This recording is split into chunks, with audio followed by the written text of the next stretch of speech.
So it is my privilege to introduce Commissioner Sutton.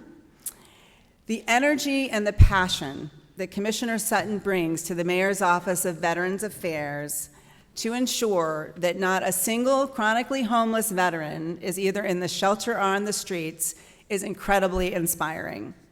But this is coupled with the fact that she is a retired Army Brigadier General. So her precision, her dedication, her leadership has catapulted the New York City Veterans Task Force and really is getting us to the goal of ending chronic veterans homelessness by 2015. Additionally, she is working with the First Lady on the mental health roadmap, which is wonderful. We're so excited that the de Blasio administration has taken this on. So please join me in a warm welcome, Commissioner Sutton.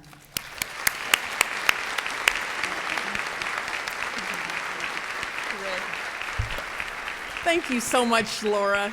It really is just such a privilege to be here this morning. And Bill, thank you so much for your inspiring story, and the rest of the board members and everyone who's here really today dedicated to this very noble purpose, housing those who are most in need. You know, my journey, I loved your story there, Laura, from Mr. Rogers and the neighborhood, and how, there is a deep, heartfelt nugget of wisdom there, that once we know each other's story, what follows then? It's the bonds of love that unite us as part of, the human family. And so I thought, well, maybe I'll share a little bit of my story.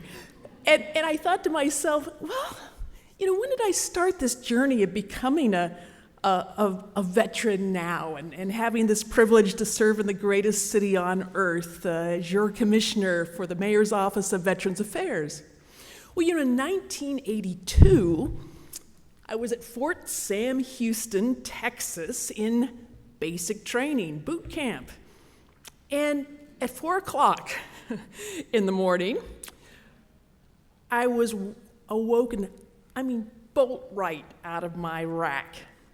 And I heard this amazing chorus.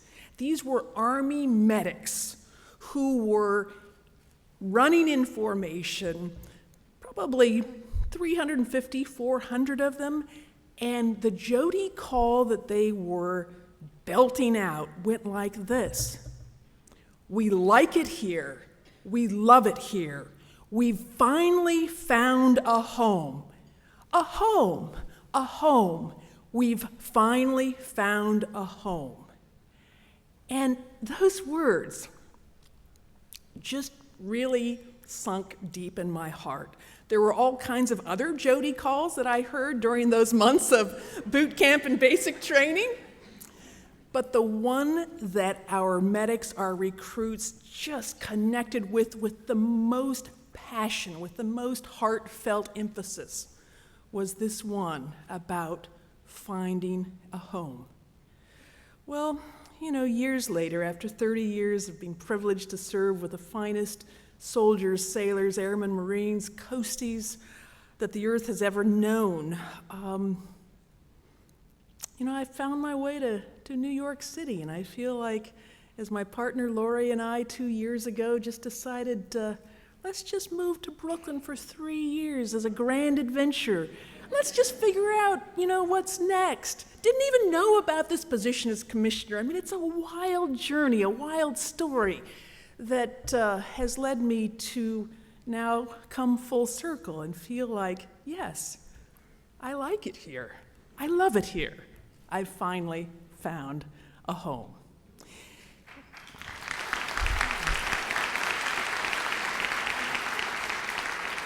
And what a home this city is.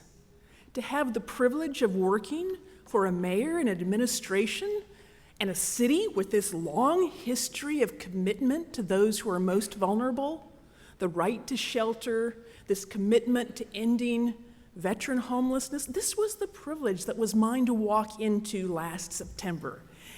And let me just tell you a little bit about that story. I started out really with a broad-scale, full-court press assessment, a listening tour in all 5 boroughs. And the most important part of my initial education, starting last fall, was in looking for men and women with cardboard signs, often sitting on the sidewalk, and asking for help. And so I've spoken with about probably between 50 and 60 now, and every time I get a chance, I add to my learning. I consider them my tutors, my mentors. Some of them are veterans, many of them are not. All of them are human beings. And so it's inspired me to dig even deeper, to figure out how can we make the most of this moment in history, a history that builds on the work of the task force. I was privileged to be asked to join the Veterans Task Force, which was formed out of the Continuum of Care, the larger group here working with homelessness in New York City. And this task force, these are historic times. This is not business as usual. This task force is co-chaired by Julie Irwin of the VA, with Allison Zickman, DHS, now with HPD. It has members of all of the usual city agencies, HRA, NYCHA, HPD, now MOVA, as well as all of our not-for-profit service provider, SSVF partners. And as we've traversed this journey, New York City was so privileged to be recognized with New Orleans as one of 2 cities that have made the most progress over the last several years, 70% reduction, and we're after it. We know that it's not enough, though, to make it to the end of this year and declare victory without creating the system that makes this sustainable. And so that's what we're after right now. We're working like fury, and I'm looking at Nicole Branca right now, who's been one of my mentors and guides. George Nashak is out there someplace, and Donna, thank you so much for everything that you and your team are doing. As I'm looking around, we are family. We are all in this together. And so together we are. Today, as I look at the lineup of workshops, the depth, the breadth, the scope, the scale of learning, of sharing that's going on across this room and that will emanate throughout our state and throughout our country, it makes me very, very proud. Very proud to live in a country that has made this goal of ending veteran homelessness, not just minimizing it, not just reducing it, but ending it, a national goal.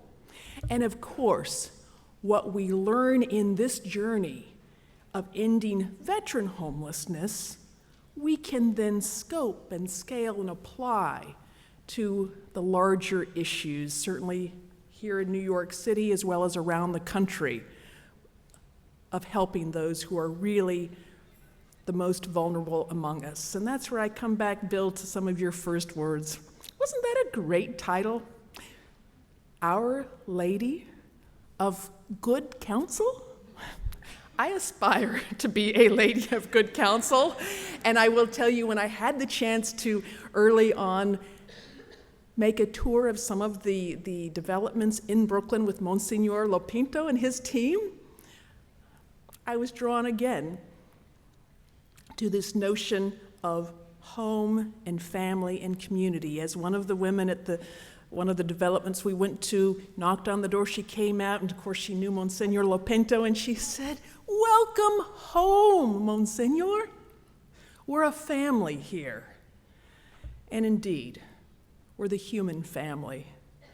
Thank you so much for welcoming me into your midst, for allowing me to share my enthusiasm, my passion. I look forward to learning from each of you, and let's just rededicate our efforts today. As someone has said, let's be kinder than necessary, for everyone is fighting some kind of battle. I know I am, you are, all of us are here, and together we are stronger than any of us can ever be separate. So, thank you so much. God bless.